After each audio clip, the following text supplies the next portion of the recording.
tal? Bienvenidas, bienvenidos a este espacio de Consumo TIC. Hoy vamos a tener la oportunidad de platicar con una de las voces más importantes del sector de las telecomunicaciones, Ernesto Piedras Feria. Él es director de la consultora de CIU. Y bueno, pues le doy la más cordial bienvenida a este espacio de Consumo TIC, en el que vamos a platicar sobre un tema relevante para el sector. Ernesto, muchas gracias, bienvenido.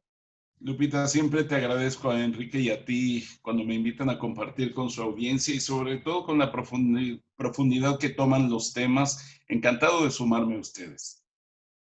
Muchísimas gracias. Bueno, pues como le adelantaba a la audiencia de Consumo TIC, venimos de una semana importante en materia legislativa. En el Senado, pues se aborda finalmente este dictamen relacionado con la Ley Federal de Derechos, y el elemento que nos interesa para este análisis, si me lo permites, Ernesto, es justamente relacionado con los derechos por el uso del espectro. Ahí quisiera primero iniciar preguntándote, Ernesto, ¿qué opinas sobre lo que al final se terminó aprobando? En voces de diversas analistas nos comentan, bueno, pues primero vemos un incremento propuesto de origen por parte de la Secretaría de Hacienda, hay una leve reducción, pero al final el resultado es el mismo. Seguimos teniendo en México un espectro caro. ¿Qué opinas al respecto? Ahí tenemos, como tú has narrado, en lo dinámico varios efectos. Uno, se fueron con una propuesta de incremento por estos derechos de 56.5%, algo así como 18 veces la inflación proyectada, sobre una base que, como tú ya describiste, es cara respecto a nuestros pares comerciales, a nuestros pares de sociedad económica. La ajustaron a 3.5%, pero terminó siendo un incremento. Incluso decía yo, y desde el Instituto del Derecho de las Telecomunicaciones, todavía insistimos hacia la Secretaría de Hacienda, hacia los diputados y hacia los senadores, que lo revisaran, que lo bajaran, porque con estudios más elaborados tenemos el fundamento y la evidencia de que a menores costos los precios bajan, el tráfico se multiplica varias veces más y la recaudación aumenta. A eso en economía le llamamos elasticidad del precio. Debo decir que los diputados fueron muy abiertos, generaron una sesión de parlamento abierto. Antes los senadores nos habían invitado a los profesionales que trabajamos en el sector. Los diputados fueron receptivos y analíticos y tomaron algunos elementos. Lástima que no tomaron todos, porque esta medida de desesperación fiscal proveniente de la Secretaría de Hacienda es aberrante, es anacrónica y es ignorante.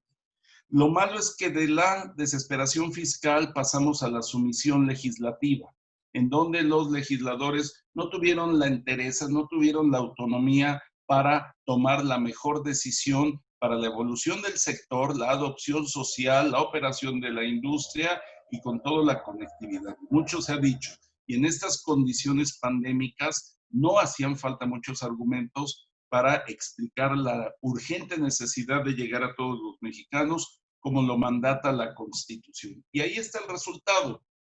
Si me permites hacer perspectiva hacia adelante, ¿qué impactos va a tener? Definitivamente impacta la estructura de costos. Las empresas de telecomunicaciones, solo hay una, el preponderante, que tiene márgenes positivos, las otras viven en márgenes negativos todavía. Digo todavía porque son procesos de amortización de sus capitales muy longevos.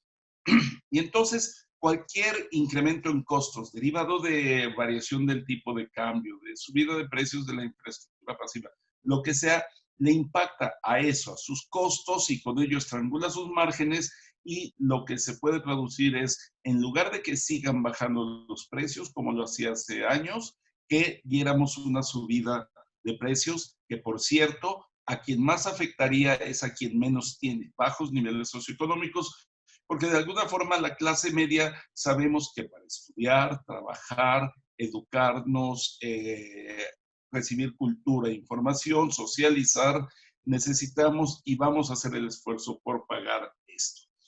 Se está lastimando el presente, pero Lupita, también se está empeñando el futuro. El futuro se llama 5G.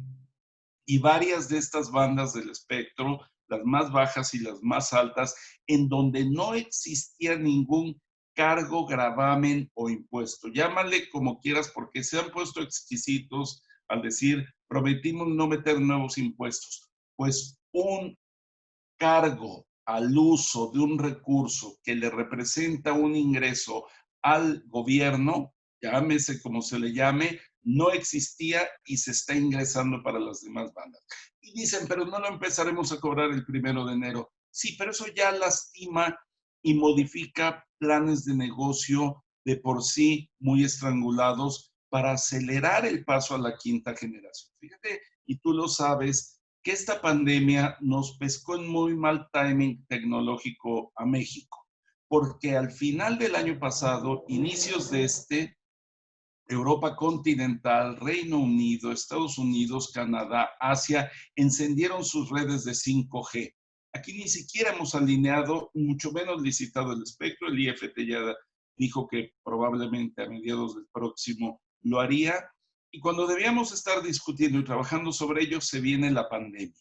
Y entonces se frenan los planes de negocio y los mismos operadores dicen, se nos están cayendo los ingresos. Nuestros planes de inversión tienen que ser revisados. Entonces, entre que los revisan por pandemia y el gobierno, por la vía desesperada de la Secretaría de Hacienda, introduce estos nuevos cargos, gravámenes, impuestos, derechos, o como les llamen, pues son muy malas noticias para quienes nos proveen servicios y en consecuencia para ti, para mí y para todos los que seguimos Consumo TIC y para todo el país que utilizamos estos servicios. Ernesto, dentro de toda esta análisis, esta discusión que se ha dado en torno a los derechos que los operadores de telecomunicaciones pagan por hacer uso de este insumo importantísimo para los servicios móviles, que es el espectro, he escuchado algunas voces que se pronuncian por algo que pareciera radical de acuerdo con la situación que hemos vivido en el mercado mexicano de las telecomunicaciones, que el espectro ni siquiera debiera estar considerado en los derechos, en la ley de derechos. ¿Tú qué opinas al respecto? Hay incluso países, y así lo consigna el IFT en uno de los documentos de análisis que tiene, es que hay países donde no se cobra por el derecho, por el uso del espectro. Sí, en procesos de licitación. ¿Tú qué opinas? Absolutamente de acuerdo. Qué bueno que haces esta distinción. Está el recurso. Para la asignación que llamamos licitación, los operadores pagan un derecho por inscripción, dejan un depósito. El que lo gana hace un compromiso de inversión y de pago. Esa es la adjudicación. Ya está. Por lo que prácticamente ningún país cobra, como tú lo has puntualizado, es por el derecho a usarlo. Porque luego viene el tercer pago, que es el pago de impuestos por el uso efectivo. ISR, IVA, etcétera.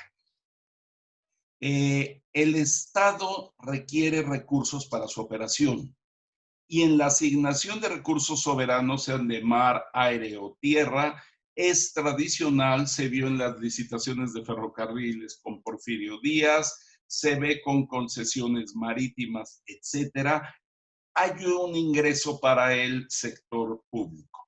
Una lección de hace 2 décadas y media en Europa fue: el Estado no debe ser depredador, porque al asignarlo en una licitación, cuando venía la 3G en Europa, los planes de negocio no eran suficientemente buenos y los gobiernos eran depredadores y por poco y quiebran a las empresas. Y la gran lección de ahí es: vete al tercer eslabón de cobro.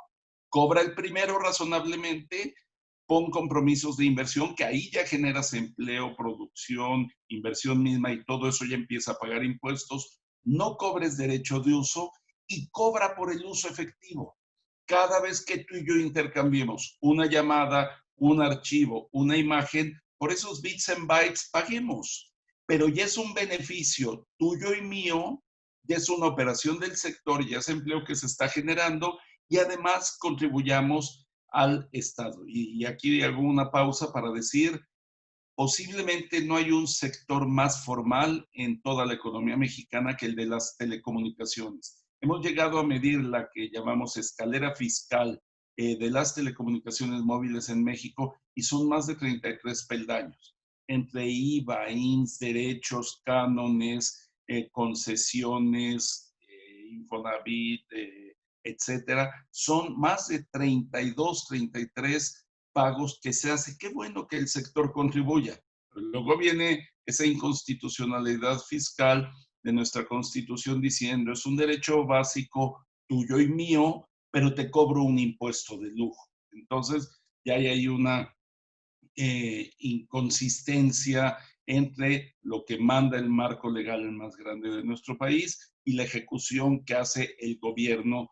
desde su esfera federal. Entonces, es muy mala práctica, no lo digo yo, lo dice 5G Américas, lo dice la Unión Internacional de Telecomunicaciones, es como tú empezaste señalando, no cobres por el derecho a usar. O sea, yo no te voy a cobrar porque saques tu auto del estacionamiento y pises la calle. Te voy a cobrar en la gasolina que consumas, si tomas vías rápidas, una tenencia te voy a cobrar, pero no porque pises la calle. Parece, sí, una, insisto, desesperación fiscal exagerada. Hacia dónde vamos, Ernesto? Parecía que termina la discusión por el presupuesto, queda la ley como en los términos en los que se aprueba, el 2021 tendrá estos derechos establecidos, pero ¿qué debiera seguir? El Instituto Federal de Telecomunicaciones hizo una propuesta interesante que te quiero preguntar qué opinas sobre eso. Conformar un grupo técnico de trabajo. Entiendo que esta propuesta fue pues para la discusión del presupuesto en materia de telecomunicaciones, pero no debería ser una relación permanente, es decir, que no estemos cada año, por ahí de septiembre, octubre, preguntándonos lo que va a continuar los derechos del 2022. No debieran estar las voces del sector especializadas, el propio órgano regulador como la voz técnica del sector, pues trabajando en conjunto con los legisladores. Ahora en la discusión pareciera que hay legisladores, no todos, pero hay legisladores que no terminan de entender muy bien estas complejidades del espectro. ¿Tú qué opinas? Mira, definitivamente, y daría 2 o 3 pasos más allá para recuperar buenas prácticas de un pasado no tan distante. Hace 11 años se conformó un grupo sumamente abierto, sumamente plural, para construir lo que en su momento llamamos la Agenda Digital Nacional. Esta todavía se le entregó al entonces presidente Calderón y era un documento hecho por analistas, academia, industria, legisladores. Era un documento sumamente plural, era un mapa de ruta, tenía nexos técnicos de requerimientos identificados. Habíamos hecho un compromiso de evitar el sesgo de marca, no era un documento comercial, era un documento de conectémonos. Cuando lo recibe el gobierno federal, no lo entendió. Su respuesta fue, mi prioridad es generar empleo, activar la economía y seguridad nacional. Y le dijimos, de eso se trata este documento, no es de fierros y fibra óptica únicamente, es para eso, es para ese impacto. Vino la siguiente administración y contribuimos también para armar la estrategia digital nacional, que esta en su ejecución nos dejó insatisfechos a todos. Perdió todo peso, toda credibilidad, se mostró incapacidad de gestión y no la tuvimos. Hoy, como tú lo dices, tenemos acciones desesperadas, yo lo he dicho de la Secretaría de Hacienda, pero somos todos. Esa construcción ya no de una propuesta de impuestos o no impuestos, sino de una política fiscal integral que sea parte de una política de conectividad integral, la debemos tener ya lista y a la vista para seguir sus lineamientos. Y esa es la que debiéramos trabajar. No sé si corresponda que sea desde el órgano regulador, no creo que corresponda desde el gobierno federal, tampoco desde una sola empresa. Tengamos cuidado que no sea un sesgo solo de interés comercial, que es bien legítimo, pero tiene que ser un documento rector para asegurarnos que el mexicano número 130 millones también esté conectado con dispositivos y habilidades digitales, lo cual hoy no tienen y me preocupa y me entristece mucho pensar cómo transcurre en la pandemia. Entonces, llamémosle agenda, estrategia o como lo queramos bautizar, pero sí considero que es el momento necesario. Igual que se dice que la pandemia nos ha resultado un empujón digital y que no vamos a regresar a una nueva normalidad, sino a evolucionar a una nueva anormalidad, es el momento de tener ese mapa de ruta para nuestra conectividad democrática, que llegue a los 130 millones que somos hoy, pero también con un sentido de urgencia. Yo decía, ¿quién lo debe llevar? Yo creo que lo debemos llevar todos. Tiene que ser un documento bien abierto, bien plural, pero bien urgente. Claro. Ernesto, no quisiera dejarte ir sin antes hacerte una pregunta. Nos encontramos en la antesala de la elección de quien será el presidente del Instituto Federal de Telecomunicaciones. La decisión pues se encuentra en el Senado, como sabemos, pero haciendo un ejercicio de imaginar el futuro cercano para el órgano regulador, ¿cuál ubicas que sería el principal reto que va a enfrentar el comisionado que sea elegido para dirigir, para presidir el pleno del IFT? Mira, qué planteamiento tan interesante. Lo trabajo mucho en mente regularmente. Yo identifico tres elementos principales que quien sea determinado ya como el presidente definitivo para el siguiente periodo debe atender. Tres. Uno sería interno de casa. Tienen un problema de gobernanza, tienen un problema de fractura. Ayer hablaba con el excomisionado Enrique Melrose y hacía planteamientos muy elaborados y le decía, comisionado, excomisionado, es que cuando tú llegaste a ser comisionado ya habías lanzado varios satélites al espacio, ya habías conducido la política de conectividad en el país, ya habías pisado la mejor academia del mundo. Hoy no veo que tengamos este perfil académico y profesional en la mayoría de los comisionados que están, y hace falta nutrirlos de información, de experiencia, de análisis y empatarlos, porque parecen veletas en un temporal político en donde pierden el foco de su función principal, que es regular y fomentar la competencia efectiva. Entonces, primero, atajar, atender y construir una gobernanza desde el instituto y sostener la independencia que debe tener el órgano, según varios que así lo pensamos, y con ello puede proceder a lo que son sus labores sustanciales. Uno, imprimir ese sentido de urgencia. Padecemos una morosidad regulatoria en donde los trámites de ventanilla y las revisiones bienales, que son de 3 o 4 años, perdón, a la Real Academia de la Lengua Española, sé que bienales de 2, pero aquí los tiempos parecen correr diferente, nos deja en términos de morosidad regulatoria y vemos los efectos.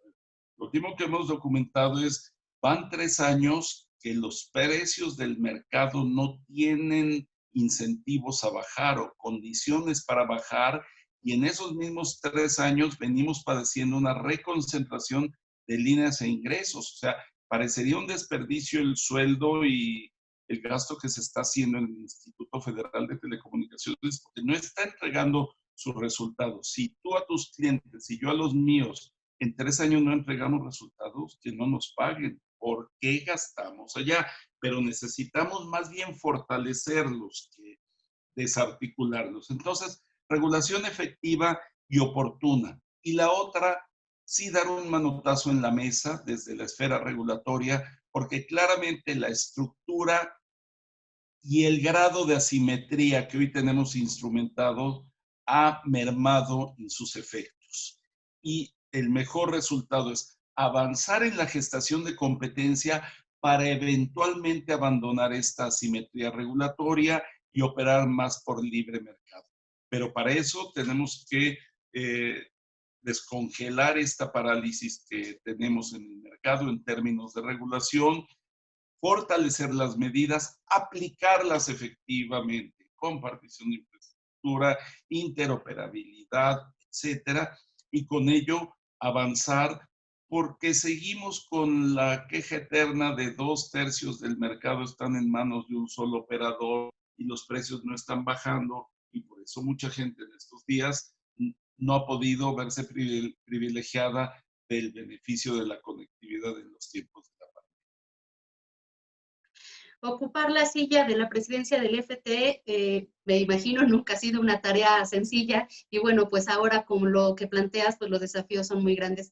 Ernesto, pues te agradezco de verdad muchísimo tu tiempo, el análisis tan oportuno que siempre nos permites compartir con la audiencia de Consumo TIC, y bueno, pues por lo pronto, muchas gracias y esperamos que se pueda repetir una nueva charla. Siempre con ustedes, Guadalupe, el agradecido soy yo y felicidades otra vez a Consumo TIC. Lo sigo cotidianamente, lo sigo a profundidad. Es un gusto estar del brazo con ustedes. Muchas gracias, Ernesto. Amigas, amigos de Consumo TIC, les agradecemos mucho haber visto esta transmisión. Hasta la próxima.